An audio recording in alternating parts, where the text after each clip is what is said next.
All right, welcome to the Intern podcast, everybody. I'm Lindsay Aarons here with Ian O'Connor. Thank you so much for joining me today, Ian. Thanks for having me, Lindsay. I appreciate it. All right, so you've covered a wide range of sports over the course of your career. Is there a specific sport that's your favorite one to cover?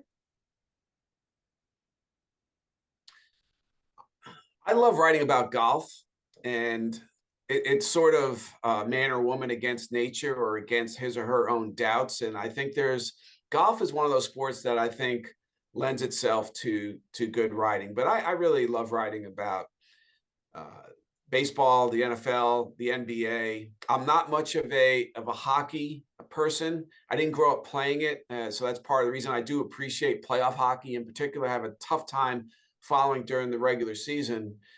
But if there is one sport that I've covered a lot that I really enjoy writing about, it's probably golf. And it's the hardest game I've ever tried to play. And I think that's part of it. It's so mentally challenging and really a lot like baseball, Lindsay. It's a game of failure.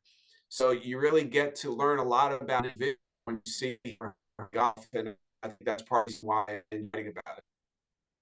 Awesome. I know that you mentioned to me you have the Masters coming up next week. What are you looking forward to most about that? The Masters, this is I believe, my 23rd Masters, believe it or not.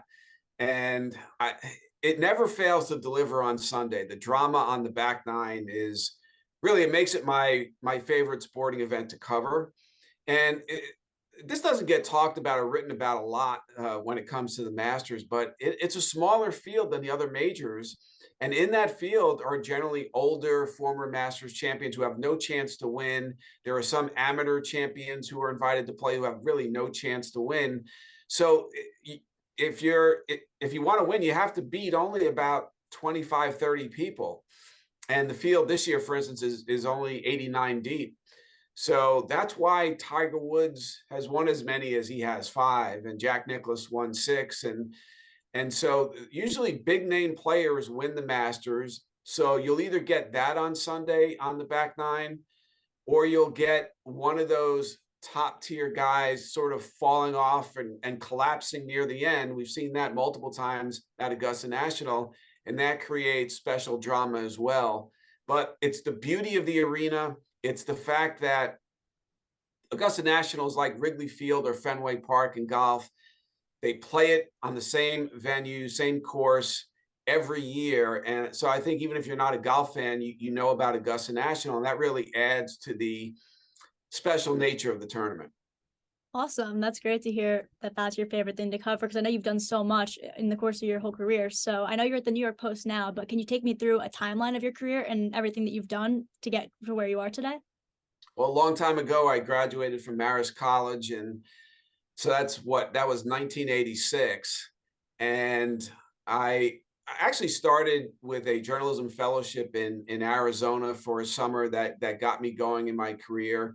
I've been everywhere. I was at the Star Ledger in New Jersey. I was at the New York Daily News. I was at ESPN.com. I was at the New York Times, one of my first jobs, answering phones, getting people sandwiches. And that really, being among some of the greatest journalists in the world at the New York Times. And even though I was oftentimes asked to do menial tasks and but I was also given a chance to write. And I think learning the profession from the inside and being around some really talented people helped me quite a bit. And when I got an opportunity to write, and there was a day or two where I didn't have to answer phones and did that instead, it was just such a great opportunity. And I learned a ton there. But as a columnist, I really got my first column at the New York Daily News. And then from there, I was at the Record in New Jersey. I was at ESPN.com. I wrote columns for USA Today, a weekly column for a while. So I've really seen it all and got a chance to host a weekly national radio show with ESPN, also a New York show with ESPN. So I've had an opportunity to do a little bit of everything, and it's been a good run for close to 4 decades, and hopefully I got a few more years left in me before I call it a day. That's awesome to hear about everything that you've done. And I know that you've also written some books, that you're a New York Times bestselling author. So can you tell me which book was your favorite one that you've written? Because I know you wrote about Bill Belichick, Coach K, Derek Jeter. Is there a favorite one that you've done? I don't really have a favorite. I've done 5 books. The last 4, I was fortunate enough to get on the New York Times bestseller list. I would say the one that was the greatest challenge, Lindsay, was, and because secretive, and I felt like trying to gather information about the Patriots dynasty was sort of like trying to get behind the walls of the CIA or the Kremlin. And I felt like at the start of that process, when I would interview close to 400 people, and a lot of people who were told by Belichick not to talk to me, and some I convinced to go ahead and talk to me anyway. But I felt like at the beginning of that process, I was standing at the bottom of Mount Everest looking straight up. And I do feel like I got to the top and I was able to plant my flag at the peak of that mountain. And that was a very rewarding and taxing experience. And at the end of it, I don't know, that might have taken 5 years off the end of my life because of, again, just how secretive Belichick is, and that was really a difficult challenge. But I'm glad I took it on. I knew it would be, and I think at the end of the day, that might be my best work. But I'll let the readers be the judge of that. That's awesome. And I know, can you also tell me about the experience that you've had with the other books, like on Coach K and Derek Jeter? Yeah, Derek Jeter was a very distant figure and private and guarded. And so it was very difficult with him as well to get behind the scenes of his life and what made him tick. But I covered him. It's interesting. Just a couple of weeks ago, I was in Tampa at the Yankees spring training facility and shook the hand of Anthony Volpe, who now is their starting shortstop at age 21 and the youngest opening day starter with the Yankees since Derek Jeter in 96. And it did remind me of shaking Jeter's hand. I think it was 95. It might have been 94 for the first time. They projected a certain vibe that was very similar. And I'm not saying that this kid is going to be the next Derek Jeter. I know that's the obvious comparison because he's a New Jersey guy. Jeter was born in Jersey, and they both grew up wanting to be the shortstop of the New York Yankees. It's very rare to see someone be that specific about his or her goal and actually see that athlete or that figure accomplish it. And it's almost like both Jeter and Volpe willed it into existence. But but yeah, Jeter was. I was a columnist who covered really his entire career, and one of the defining figures of my career, really, along with Tiger Woods and a few others. And that was a challenge as well. Coach K was a little bit of a different animal. He was secretive in his own way, but he actually encouraged some of his friends that he grew up with in Chicago and many of his former players and assistants to talk to me. And though he wanted to write his own book in retirement and he didn't want to hand me his story for free, effectively, and I don't blame him for that, the task of doing that book and talking to hundreds of people was a little easier simply because he did not fight me every step of the way on it.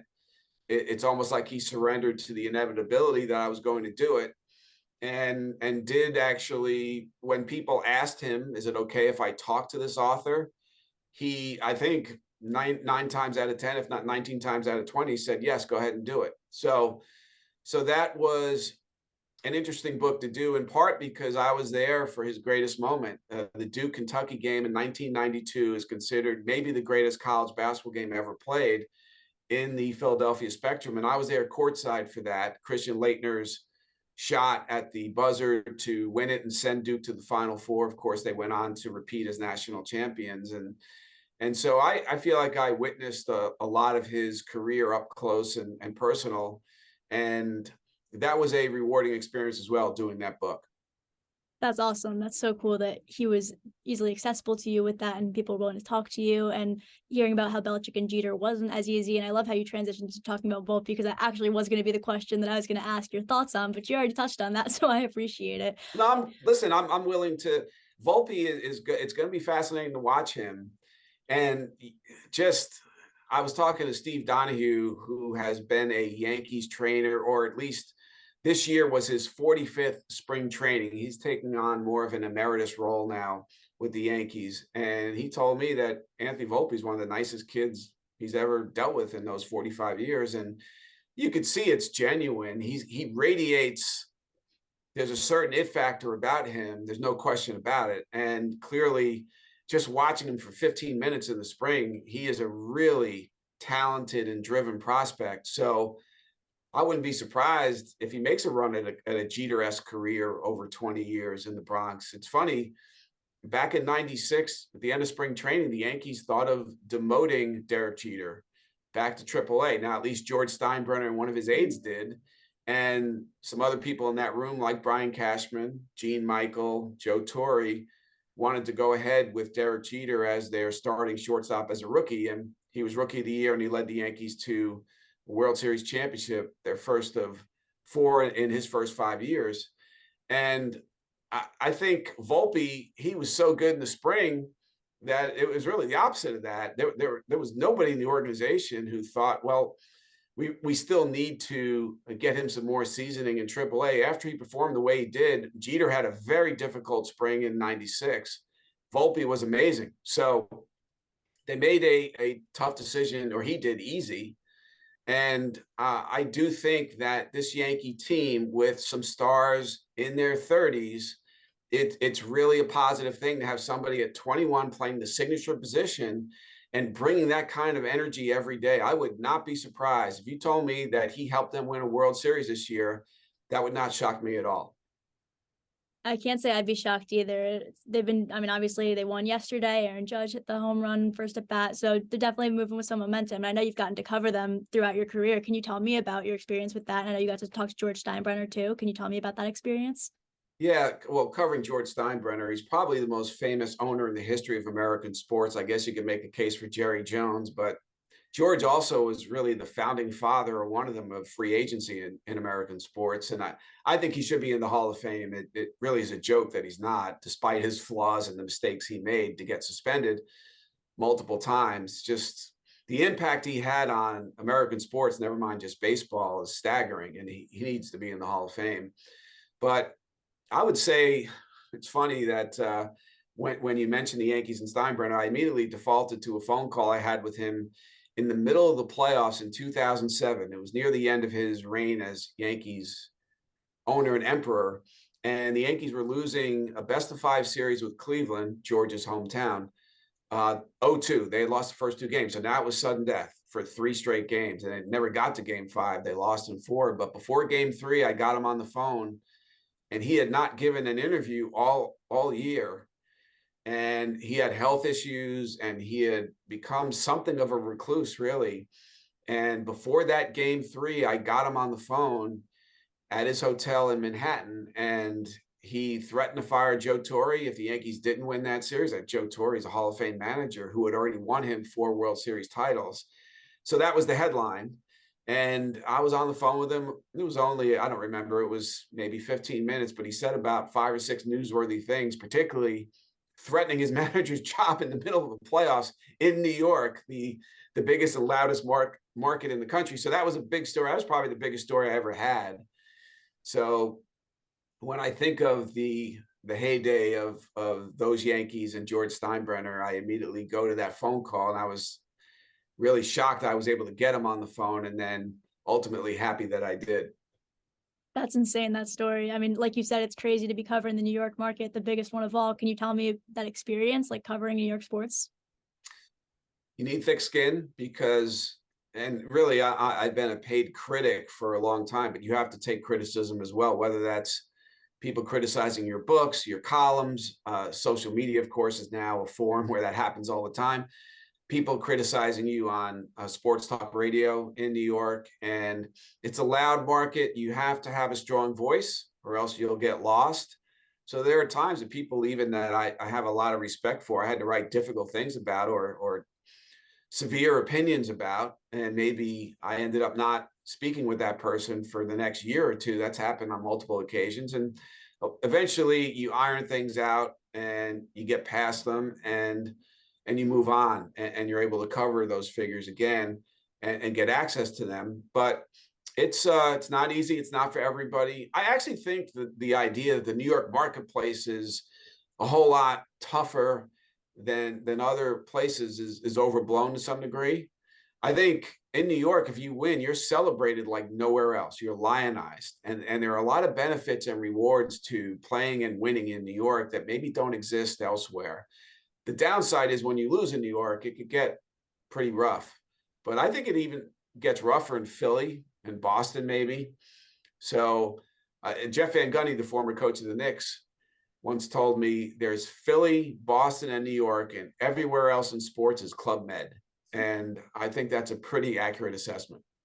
No, I know it's pretty cutthroat to be working in New York, so it's impressive that you've been able to do that. And since you are, I want to hear your opinions on the possibility of Aaron Rodgers coming to the Jets. Oh, it's happening. I think at this point, particularly if the Jets are publicly saying they're not going to take a run at Lamar Jackson, I'm not sure that's the wisest course of action, but I think they're so far down the road with Aaron Rodgers, they feel like it would be bad faith to end those negotiations and pivot to Lamar Jackson, who's a better player and is going to be around a lot longer. So it might make more sense to give the Ravens 2 first-round picks and give Lamar Jackson 200 million guaranteed than it is now to take 2 years of Aaron Rodgers. But I think he'll definitely be the quarterback at this point, particularly Lindsay, since Green Bay is now saying they don't need a first-round pick to make the deal happen. So how could it not happen? Mm. Woody Johnson, the Jets owner, really, really wants it as badly as he wanted Brett Favre back in 2008. So this is not the first time the Jets have gone for an iconic Green Bay quarterback, a Hall of Famer. And that was a one and done season in 2008 where the Jets didn't even make the playoffs. They started 8-3 with Brett Favre, but he got hurt. So it kind of unraveled from there. So if Rodgers can stay healthy, yeah, the Jets have a shot to make a deep postseason run, but we'll see how that plays out. No, it'll be interesting to see. And it also is interesting that they did the same thing with Favre just years ago. So definitely we'll have to wait and see. But I think you'll be right that they will probably get him. And I know that recently there's been a lot going on with MLB opening day yesterday and March Madness. How has that affected you personally? Have you been like super busy? Yeah, this is a good time of year, and I'm actually preparing to go to the Masters, and that's again that's a major event on my calendar, anyway, and a lot of people's calendars.